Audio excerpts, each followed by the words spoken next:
Hey guys, for this video I'm going to be doing a review of Avatar: The Way of Water because obviously it's still in theaters. But, yeah, so kind of the synopsis of this movie, it follows Jake and Namari, is that how you say her name? They, have defeated the Sky People, and they've created their own little family, you know, and they're pretty much at peace. And then the Sky People return, and I'm assuming it's like an extended period of time when they're kind of able to, you know, be at peace, because they have 4 children, biological children at least. And then these Sky People return, and then we kind of get a skip to 1 year later, so we get to see what the humans have done in that time period. They kind of created their own little base and everything, and so eventually Jake Sully's family has become a target, and so they decide to leave this forest people and go to the sea, and so they go to stay with the sea people, or reef people, I guess. And so essentially the movie is about Jake having to try to protect his family, and so that's the synopsis. But I actually really did enjoy this movie. Besides obviously visual effects are gorgeous. For the facts that I'm pretty sure all of it's CGI, it looks real. It's incredible how real it looks. It completely justifies it being like, was it 10 years after the sequel, because of how gorgeous it looks. Yeah, just some general non-spoilers, I guess. I did enjoy the characters, so we get mostly Sully, of course, Jake and his wife and his family, and so we get a lot of that, and so many of them, because they're like teenagers, so they're pretty much just teenagers, and so they act like teenagers. And typically, sometimes I find this annoying, but I actually did enjoy these characters. Besides just the whole, oh well, you know, you don't get me kind of vibe I sometimes get with movies that have teenagers in them, instead of it feeling kind of tropey. We kind of get a natural, I guess, a natural feeling as to why there's conflict.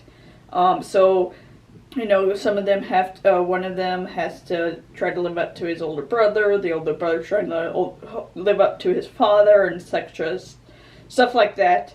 Pretty much the family is a huge plot in this movie. It's pretty much, I would say the main plot is family. So that was nice. I think one of my favorite characters is, originally I thought her name was Kitty. That's what I kept hearing, but apparently it's like Kiri or something like that. So she acted so much like a moody teenager that it was kind of hysterical. Because seeing like them act like teenagers in Na'vi bodies was just so funny to me. But she was one of my favorite characters because of that. But also, when she was like with anybody, she was kind of moody because, well, a lot of people saw her as freak because they called them half-breeds. They like, I'll get into spoilers later when it comes to her character, but, you know, half-breeds are kind of ostracized, I guess, but she has problems, like, I guess, being around other people, but when she's in nature, she, you know, that's when you really see her happy. So we'll see scenes where she's just exploring oceans or the forest, and she's just happy, and so it's so obvious that, you know, she's more connected with the earth and more just happier in nature, and I kind of like that aspect of her character. So this is when I'll get more into spoilers, just because it's easier to explain why I like things and stuff. So I was talking about Kiri. So she's actually the daughter of Grace. And so if you remember the first one, Grace is the scientist, and she's very, like, I guess, fascinated with Pandora and Awa, but her body, human body at least, dies. Her, I'm assuming her kind of like mind goes into Awa, but her avatar is being kind of kept alive in stasis.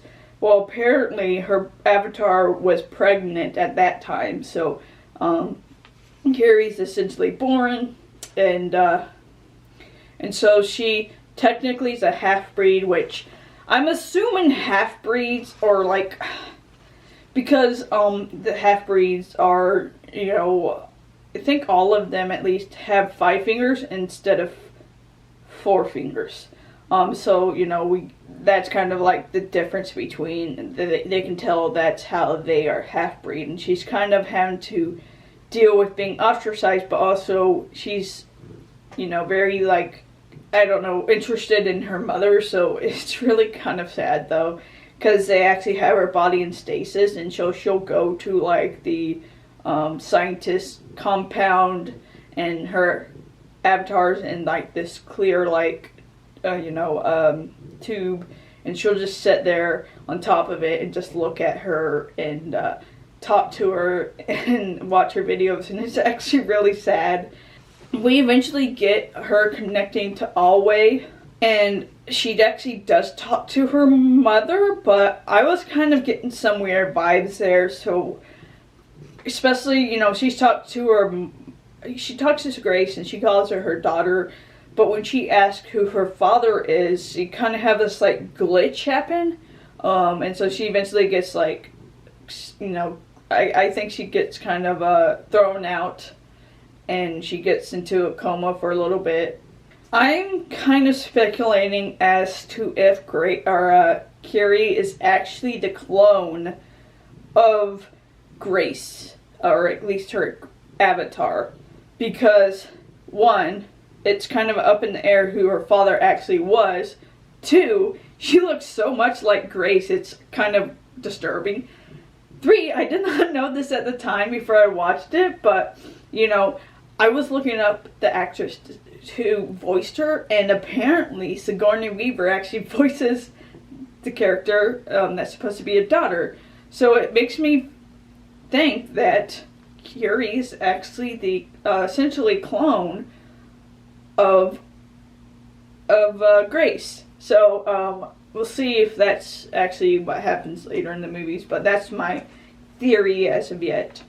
And I said before, she has this connection to Pandora and to the water and all of this, and it's really, I really do like kind of how that aspect of it. And then we get this other character which kind of really piqued my interest when I saw the trailer. It's a human. His name was Spider. So he essentially was, he was actually a human, full human.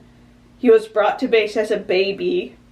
Then when they left, they sent all the other humans back to Earth. The scientists stayed. And because they couldn't put babies in cryostasis, they kept Spider on Pandora. And so he essentially was raised by scientists, but he also spent quite a lot of time with the Na'vi and Sully's children.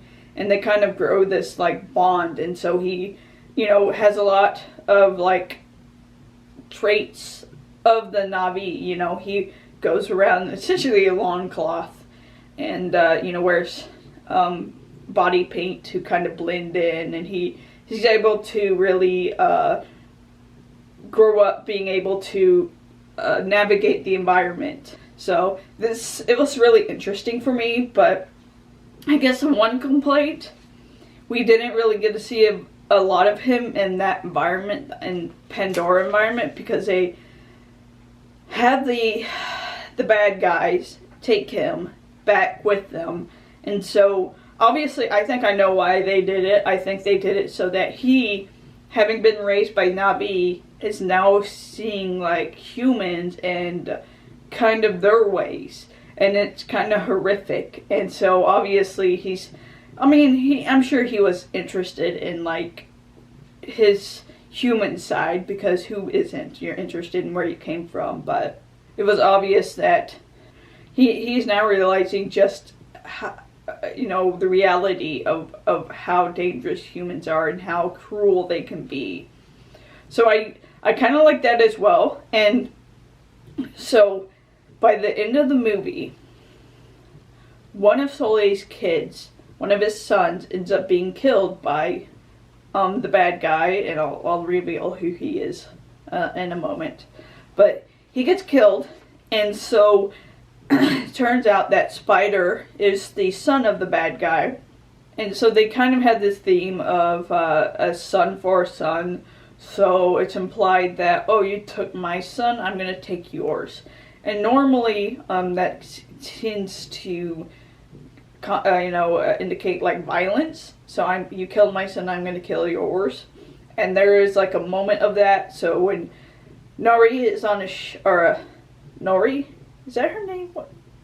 No, but, oh God, I don't even know. Sully's wife, I'll say that. When she's on the ship and the bad guy has Curie, she threatens to kill Spider if she does not release her daughter. And so there's like this final showdown, and she says the line, a son for a son. And so the bad guy eventually releases Curie in exchange for not killing Spider. And then Spider eventually saves the bad guy, his father, from drowning. And so, despite the fact he saves him, he essentially rejects him, I guess, because he tells him, hey, come back with me. And he pretty much rejects him. And he goes back to Sully, and we get the scene where him and Spider, Sully, and what was his name? His surviving son kind of embracing, and he says a son for a son. So obviously it's supposed to imply that Spider is now the son of Sully, which I'm assuming this is supposed to be based on like Native Americans' culture, because the Iroquois, they're known for whenever a family member would killed, they would take they would attack like these tribes and take members to replace that member that had been killed. And obviously this was a gentler version of that, but I'm assuming that's what it was supposed to be about. Of course, Sully's wife is kind of like, she originally viewed him as kind of an outsider. She said that he should be with his own people, so obviously she hasn't really accepted him. But by the end, I'm kind of wondering if that whole, she's like a son for a son, and then she eventually releases him when he releases Curie. I'm wondering if this is possibly kind of indication that she is also accepting him as a son. Interesting to see if we get more of the relationship in the next movie. I'm hoping so, because I think that would be good, because Spider hasn't really known an actual mother figure, so it would be nice to have that in the next movie. So, I talked about the bad guy, and I guess I didn't really want to say who it was until now, because I kind of have to describe, especially if you haven't watched it in a while. So, the bad guy is actually the Colonel from the previous movie. So, the Colonel, obviously, Namari killed him in the previous movie, but turns out that before he had gone down on his final mission, they had pretty much saved his memory and personality on this like drive. And when they created an avatar for him, they injected him with all the memories and everything like that. So he has the memories of what was his name? I forgot the Colonel's name, but he has the memories of the Colonel. And so he was kind of annoying, I'll admit, not surprising. I mean, it was kind of interesting to think about, well, you have a son, you originally thought that he had gone back to Earth, but he's kind of having to I guess, grow closer to his son, and he even mentions how he wasn't a very good father, so it's, you're having a hard time wondering if he's just trying to manipulate Spider, if he actually does care about Spider. But at the end when he has this final showdown, it's him holding Curie hostage with a knife to her throat, and then Sully's wife is holding a knife to Spider's throat.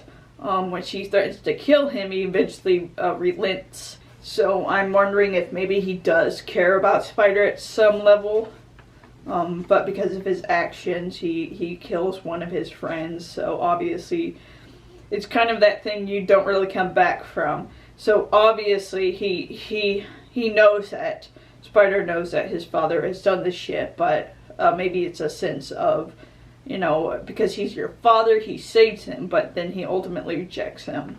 I talked about Sully's family, but they also have the Sea People, or the Reef People, whichever you want to call them, because I can't remember their names. But it was really cool because they have adapted to fit their environment. So unlike they're all Na'vi, but the Forest People, I'll just say, unlike the Forest People, the Sea People, Reef People, they have fins on their arms, and their arms are kind of beefier, I guess.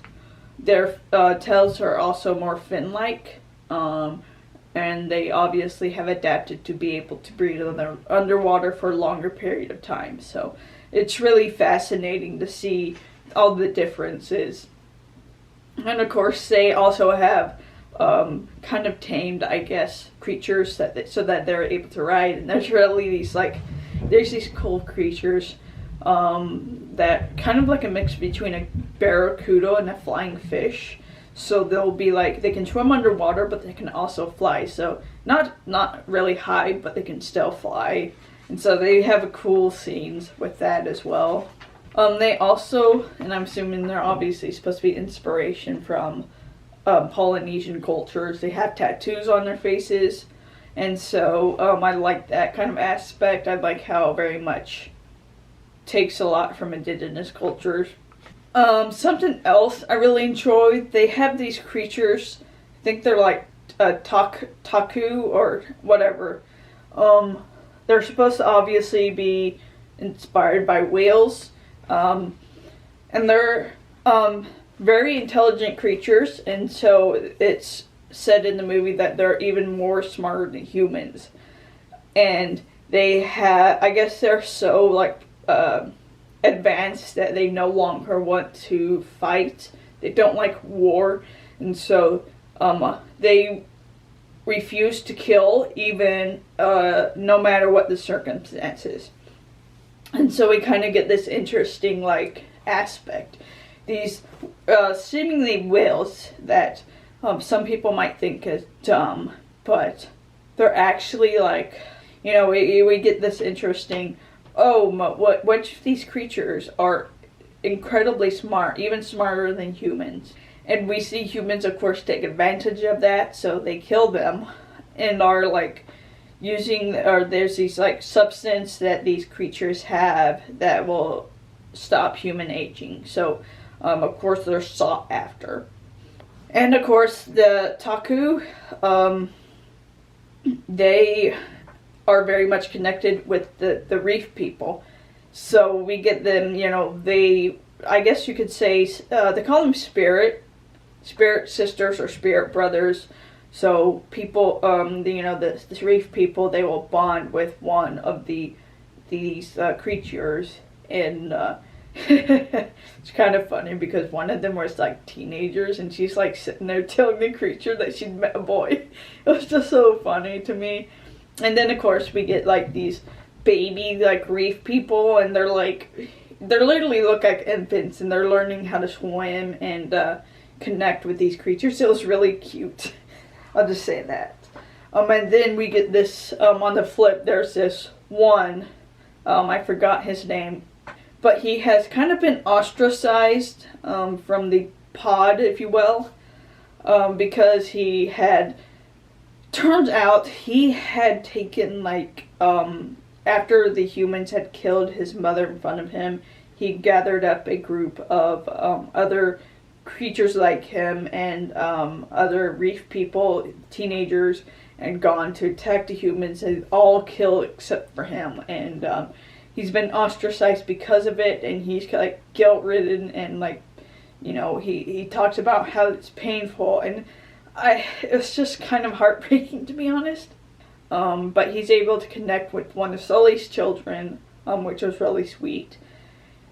And and of course he plays an important part in the movie, because one of Sully's children, the one that he's connected to, bonded with, has been captured, and so he's handcuffed to the rail of the ship, and he sees him, and he gets so mad, and so he just jumps out of the water onto the ship and just fucking wrecking havoc, knocking shit over. And it's so funny because you know, once again, you see how intelligent he is. So they'll like try to shoot an arrow at him, and so he ducks his head, and it kind of bounces off the top of his head, which is armored. And so you're really seeing how smart he is. They're shooting bullets at him, and he'll lift his fin to block his face from the bullet. So it's really cool to see him, how smart he is, and how much he cares for like Sully's kid, and it's just so nice. Once again, like the settings are amazing. You get to see the reef people in their homes, and it was just so beautiful. I loved the way that they were able to incorporate like the nature into their, you know, in particular like housing. So they have these like walkways, and I think they're made out of like algae or some plant life, because, you know, as they're walking it like bounces, and it's so cool. And like their houses are like enclosed like houses that are made out of like the same plant, and so it just looks really cool. The acting, I really, once again, like the acting. The kids, I think, were fairly good considering they're kids. Obviously, they use motion capture, and you know, the kids, they very much felt like teenagers, and so you got their expressions perfectly. And I don't think the voice acting was that bad either, with any of them. They have a little kid talk, and she's so cute. And of course acts like a kid, but she's great as well. And of course, I think the ones that stole the show was Sam and Zoe, because Sam, you know, he's good at really playing the kind of the stoic soldier, and then Zoe is very much more emotional and raw, and so she's great playing her character. So I really did enjoy the acting as well. And of course, let's not forget the fight scenes. Oh, the fight scenes were so fun. Seeing how they're able to incorporate the people are able to incorporate the environment and these creatures into fight scenes. It's just so fun. And they're like pulse pounding and all that. So I really love the fight scenes as well. So yeah, so I'm kind of tired now, so I'll kind of cut it short here. But long story short, I enjoyed the movie. I enjoyed the characters, enjoyed the story, love the acting. If you like the first one, you'll love the second one. It's even better. If you didn't like the first one, I would recommend go seeing it still, because you probably like this one. It's just so beautiful and fun. So yeah, so that was my review of Avatar: The Way of Water. So if you did like this video, give it a like. Subscribe to get reviews of other videos I'll be doing. You guys have a nice night. Stay safe out there, and talk to you later. Bye.